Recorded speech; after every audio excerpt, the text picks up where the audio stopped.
여러분 안녕하십니까? 가정예배 시간이 돌아왔습니다. 요즘 코로나 사태로 인하여 모이기 힘들 때는 가정에서 가족들끼리 예배를 드리며 신앙을 양육하는 것이 최고입니다. 자, 오늘 가정예배 드리기에 앞서서 우리가 먼저 사도신경으로 신앙 고백 드리겠습니다.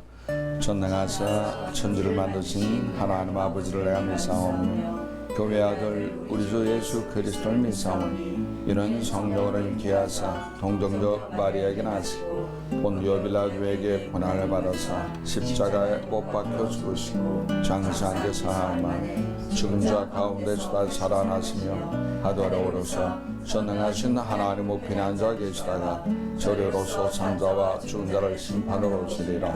성령을 믿사오며 거룩한 공예와 서로 교통하는 것과 죄를 사하여 주시는 것과 몸이 다칠 사는 것과 영원히 사는 것을 믿사옵나이다. 아멘. 찬송 한 장 드리겠습니다. 찬송가 543장 어려운 일 당할 때. 어려운 일 당할 때 나의 믿음 적으나 의지하는 내 주를 더욱 의지합니다. 세월 지나갈수록 의지할 것뿐일세. 무슨 일을 당해도 예수 의지합니다. 생명 있을 동안에 예수 의지합니다. 천국 올라가도록 의지할 것뿐일세.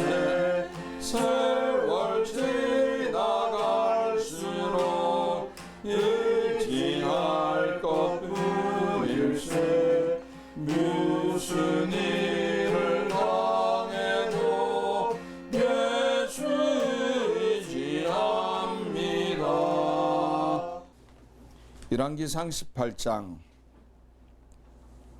30절에서 40절까지 말씀이 되겠습니다. 열왕기상 18장 30절에서 40절까지 말씀을 천천히 합독합니다.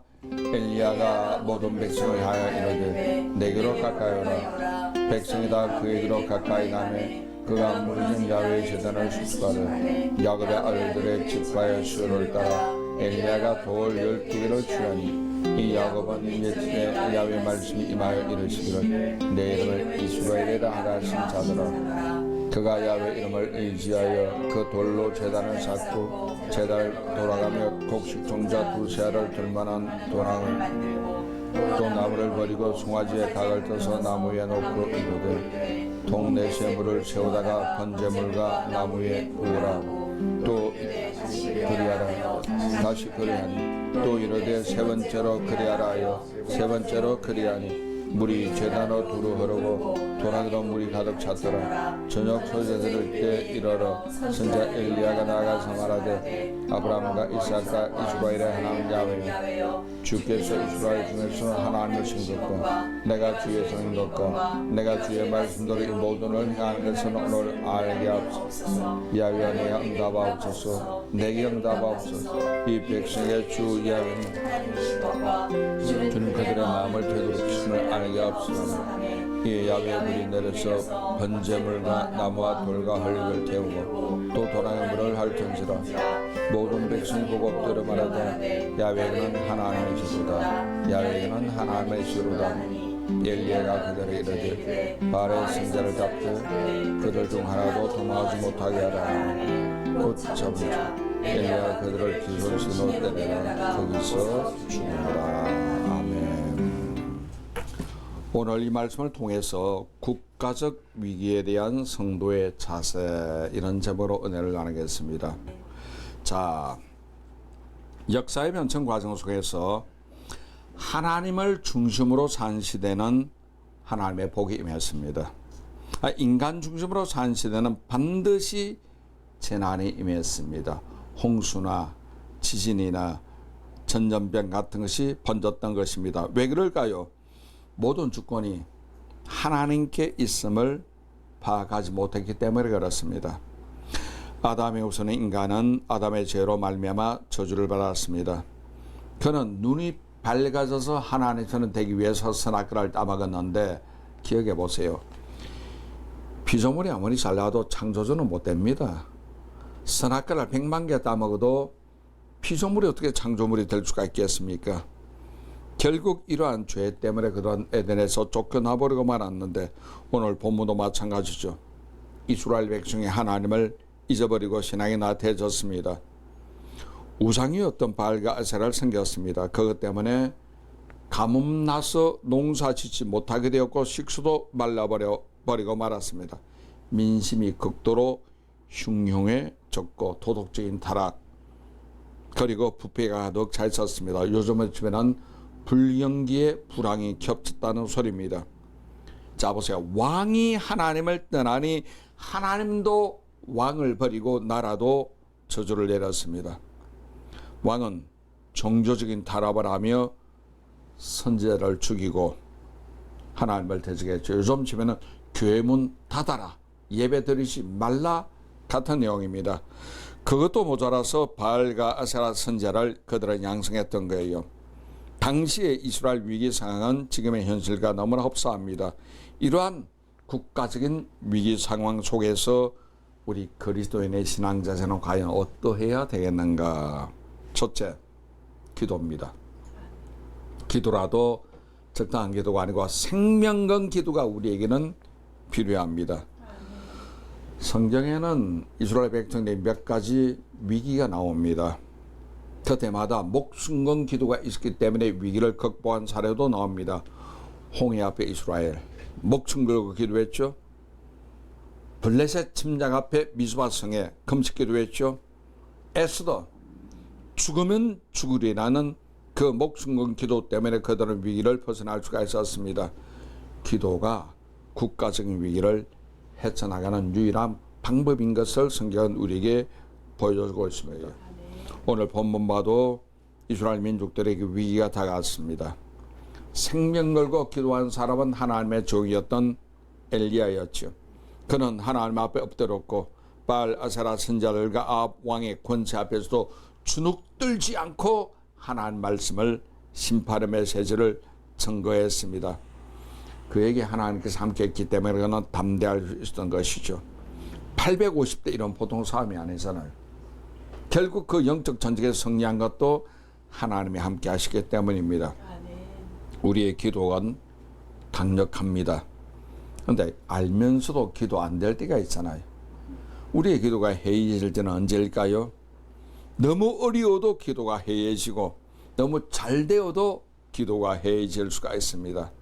그러나 진짜 신앙은 변하지 않습니다. 잘 되든 못 되든 진짜 신앙은 변하지 않습니다. 부유할 때나 가난할 때나 집에 있을 때나 교회에서나 사회생활에서나 항상 요동이 없는 상태가 진짜 신앙인 줄 믿습니다. 지금 우리나라뿐만 아니라 전 세계는 위기적 상황입니다. 코로나 때문에 정치, 군사, 경제, 교육, 사회, 영적 부분까지 모든 것이 무너지기 직전의 망대와 똑같습니다. 위기죠. 국가적인 위기죠. 영적 위기죠. 이럴 때는 반드시 위기가 오면은 영적 위기가 오면은 하나님은 천재지민으로 심판이 오기도 합니다. 지금은 우리가 사는 데는 종말 시대 말세지 말입니다. 엘리야처럼 생명 건 기도를 하는 저와 여러분 되시기를 바랍니다. 아멘. 두 번째 국가 위기가 올 때는 살아계신 하나님을 증거해야 합니다. 엘리야 보세요. 갈멜산에서 850대 1로 영적 전쟁했습니다. 우상을 믿건 소위 말해서 가짜 선지자들을 다 모았습니다. 하나님이 참신이냐 바알이 참신자를 그들은 겨루면서 영적 전쟁을 했습니다. 결국 바알 선지자들은 아침부터 저녁까지 자기 몸에 칼질하고 상처를 내면서 그들의 신이었던 바알을 찾았지만 응답이 없었죠. 저녁이 되자 엘리야는 도랑을 파고 물을 붓고 야훼 하나님을 찾았습니다. 하나님 응답해 주시고 불로 태워달라고. 그래서 하늘 위에서 불이 임해서 도랑의 물을 핥아버리고 재물도 태워버리고 말았죠.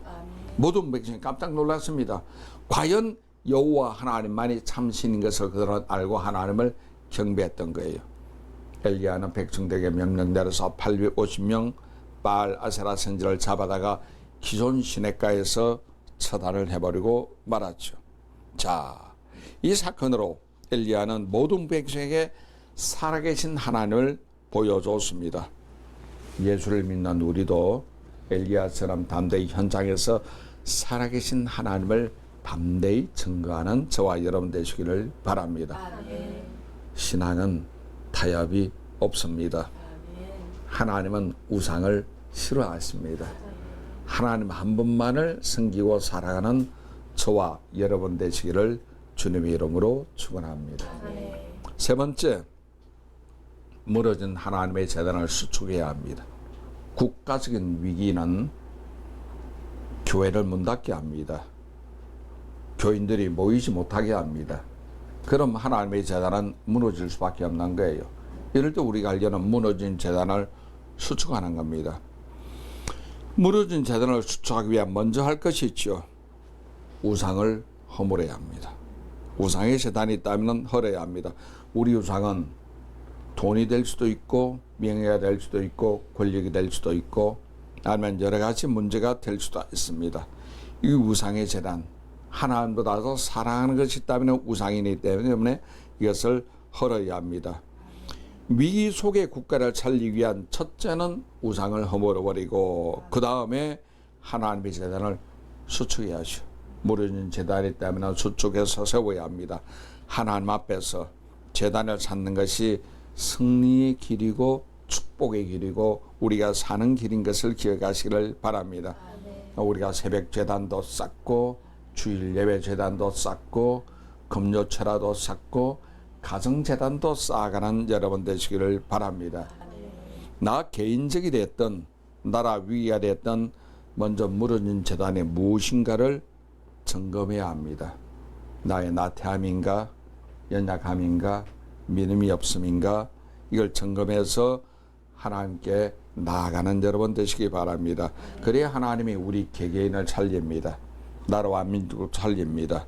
이 세계를 코로나 위기에서 주님은 건져 주실 줄 믿습니다. 지금은 우리나라 국가적 위기입니다. 전 세계 사회적 위기입니다. 말세가 되다 보니 총체적인 위기에 처해 있습니다. 우리나라만도 정치, 국방, 사회, 외교, 경제, 문화, 교육까지 전반적 위기 상황입니다. 이럴 때일수록 교회는 깨어서 일어나야 합니다. 교회는 더욱 스스로 회개하고 바로 서야 합니다. 엘리야처럼 생명건 기도가 필요합니다. 살아계신 하나님을 증거하시기 바랍니다. 무너진 재단이 무엇인지를 살펴서 다시금 수축하는 여러분 되시기를 주님 이름으로 축원합니다. 자, 오늘 말씀을 근거로 해서 우리가 한번 자신을 살펴보도록 하겠습니다. 지금 같은 코로나 시대에 국가적인 위기가 있는데 방역을 해야죠. 위생에 신경을 써야죠. 그러나 하나님께 나아가는 것만큼은 우리가 정확하게 해야 되지 않겠습니까? 가정에서도 재단을 수축하십시오. 그리고 주일, 수요일, 금요일 새벽 예배도 빠지지 말고 하나님께 나가 예배를 드림으로 승리하는 저와 여러분 되시기를 바랍니다. 우리의 신앙이 잘 돼야 가정이 복을 받고 자녀가 그 앞길에 시온의 대로가 열린다고 성경은 말하고 있습니다. 여러분 가정의 복을 빕니다. 하나님의 함께하는 가정 되시기를 주님 이름으로 축원합니다. 기도하겠습니다. 하나님, 오늘도 우리가 가정 예배를 드렸습니다. 사랑하는 가족과 더불어 TV를 통하여 시청하는 시청자들도 예배를 드립니다. 하나님, 우리를 축복해 주시고 하나님의 이름을 높이고 하나님의 영광을 나타내게 하시고 국가적 위기를 벗어나게 하여 주옵소서. 예수님 이름으로 기도하옵나이다.